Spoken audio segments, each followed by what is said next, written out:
I watched Sterling Point recently. Now, if you have not watched that show, I want you to stop listening to this and go watch it. It's on Amazon Prime.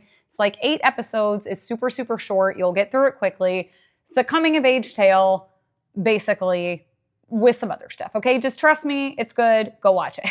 I need to talk about this and I need to give spoilers and all those things. I was so surprised by this show. So again, if you haven't watched it, stop, go watch it because the spoilers, they are coming in like 5, 4, 3, 2, 1. I was so surprised by this show for a multitude of reasons. Number one, it just had, as someone who's a storyteller, and I've also always admired like film and acting and all of those things, I really appreciated just the setting. Number one, it's set in Canada. It's absolutely stunning. Like, it's extraordinarily beautiful of a setting. And then on top of that, you have these amazing actors that kind of came out of nowhere.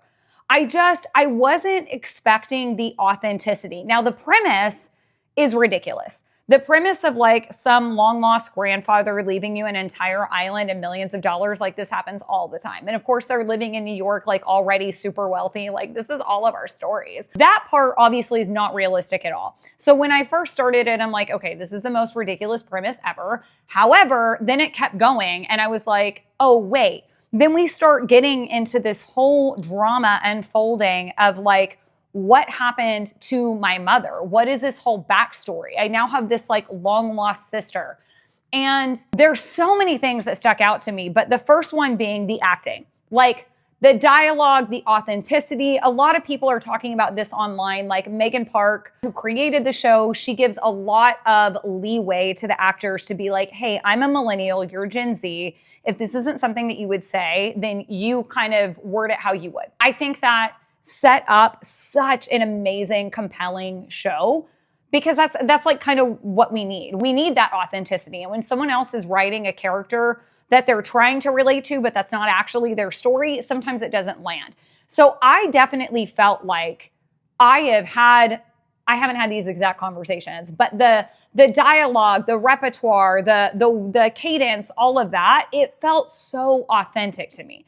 So I loved seeing that, like acting, all of that is great. But what I think has been really compelling, because there's a lot of like millennial women who are watching these shows of teens or like early college age. And there's a couple of things going on. There's like, number one, this level of nostalgia that I think we're all feeling of like, that is some amazing moments in life. Like there are a lot of amazing moments in life. Those are not the only amazing moments, but there is something amazing about being like, 17, 18 years old and you have the entire world before you and everything feels like a 911 and your emotions are like the highest they've ever been and are ever going to be. Like there is just something so compelling about that time.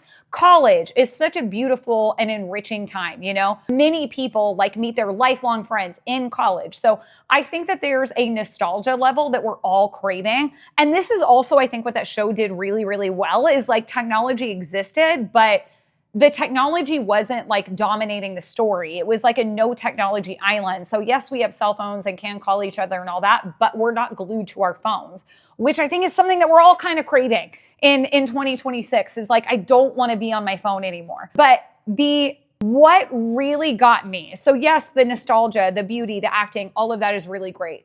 I related so much with Annie's character and this, like, I can't relate to not having a mother, but that was as a mother, I was like, oh my gosh, I just want to hug this girl. But the beauty of her relationship with Ramona is to me the highlight of the show. Like the romance, fine. It's very much a B plot. I'm Team Ellis like 1,000 times over. Rory's a great guy. I'm not against Rory, but Rory's your best friend. Ellis is like the life. I'm Team Ellis.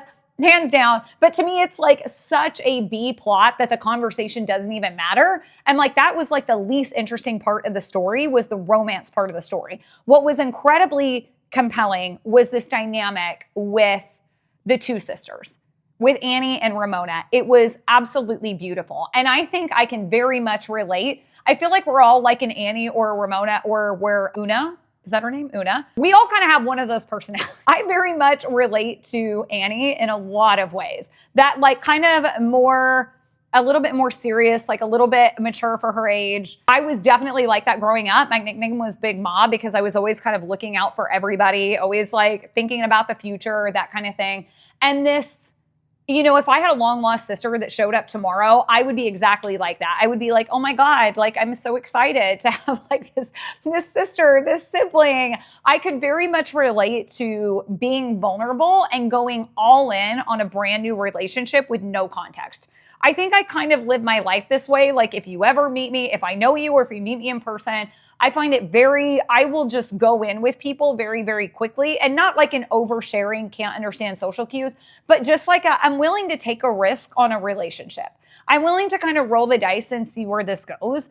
This is like a skill that I've had to develop. Obviously having the cult background, that could have gone like taken a hard right or a hard left in a way that went really, really negative, but it didn't. I know that for as many crappy people there are on planet Earth, there are that many good and amazing people. So I just always want to see the best, all of that. So Ramona is a very hard character at first, but I love that Annie was like, no, we are going to be sisters. Like we are going to connect in this way. And she just didn't stop loving her. Like despite the fact that Ramona is very intense, mean at times, says things that are like uncalled for. She obviously is like wrestling with a lot of trauma on her own. Annie could have very easily just become very combative with her, but she didn't. She was extremely gracious. And this is where, like, I know as Christians, a lot of times it's hard for us to find our people that we want to talk to about pop culture things. Because another huge piece of this story was, not a huge piece, but it was a piece of the story, was this relationship with Una and Ramona. So you've got this lesbian underlying story, and that's super controversial in the Christian space. Now, I'm not here to tell you what to think about whether or not homosexuality is okay. I'm not even going to tell you my stance on that because I don't think that it matters. Some people are, I know some of you are going to watch this and be like, it's black and white in scripture. That is widely disputed. And to me, it doesn't freaking matter. That's between you and the Holy Ghost. Okay, I'm not going to tell you how to live your life, but a lot of people would be turned off from the show because of that. Same thing with like Schitt's Creek. Here's my 2 cents on that. I do not like when something becomes political and it's shoved down my throat.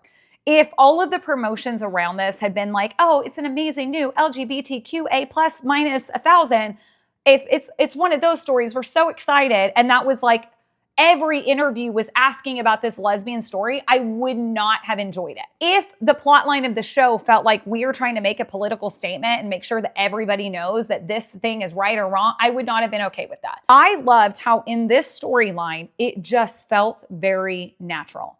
Now, some people will argue and be like, that's the problem. It makes you feel like it's natural. I don't personally look at it that way because I'm nearly 40 years old and I can make decisions for myself on how I choose to live my life. So just because someone normalizes something, if I go to a party and someone's snorting lines of coke in the kitchen, I'm not going to be like, oh my God, this person is so respectable. They have normalized it for me. I now will do cocaine. Like I have my own convictions. So is it really that things are normalized, or is it that we are creating a culture in where we can't think for ourselves and have our own convictions? So, and again, I know this is a demographic, we're marketing it to Gen Z, blah, blah, blah. Gen Z is already wrestling with that. Like the time to have set that foundation was so much earlier. That'll be a whole other tangent and rabbit trail, but I just think we're having the wrong arguments about the wrong things.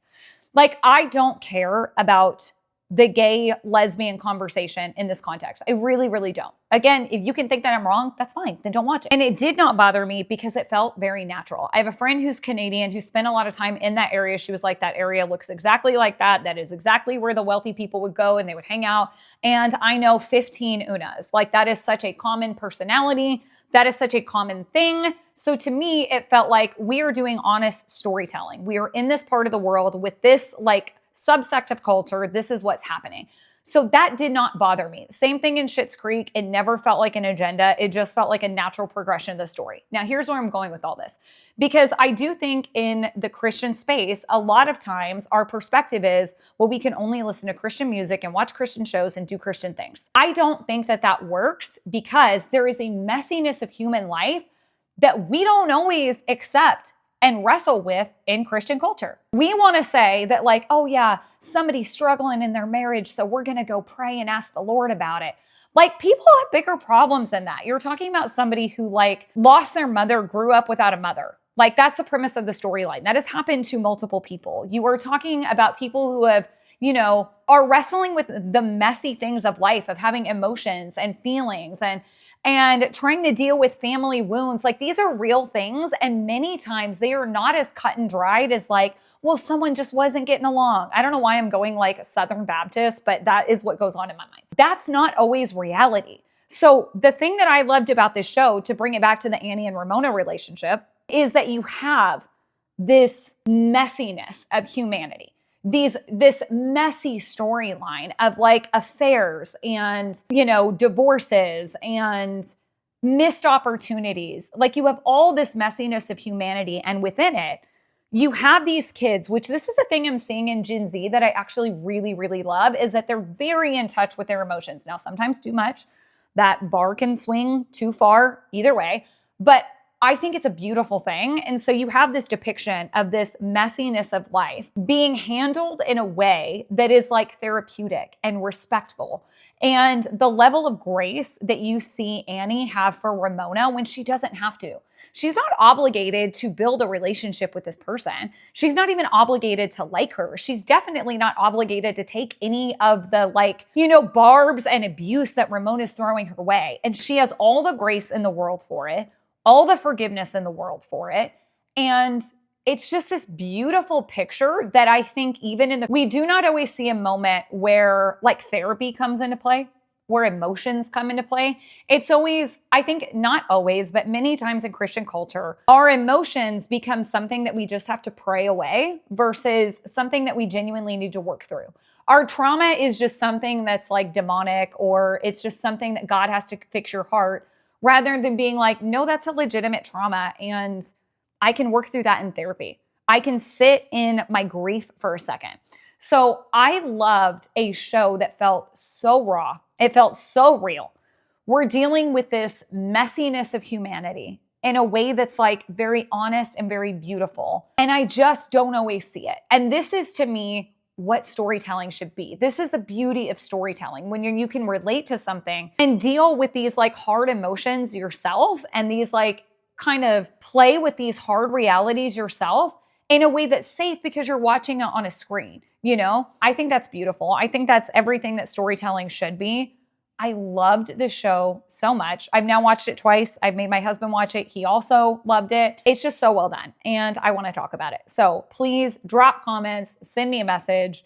There are so many more things I could say about the show, but the potential is there for a 2-hour breakdown because I just absolutely loved it. So send me a message, comment. Do not go commenting about how you shouldn't watch that show. I can't believe you're supporting lesbians, blah, blah, blah, because I'm just going to delete those comments. I'm here to have like beautiful conversations with people who are genuinely curious about how everybody else thinks and looks at the world. We don't have to agree. That's fine. But if you can't be respectful, this is not the space for you. But if you can be respectful and you're like, I've watched this show and I've been wanting to talk about this with somebody, you have found somebody. You have found somebody who both loves Jesus and loves pop culture. And I want to go on this journey with somebody who also has watched it and loves it.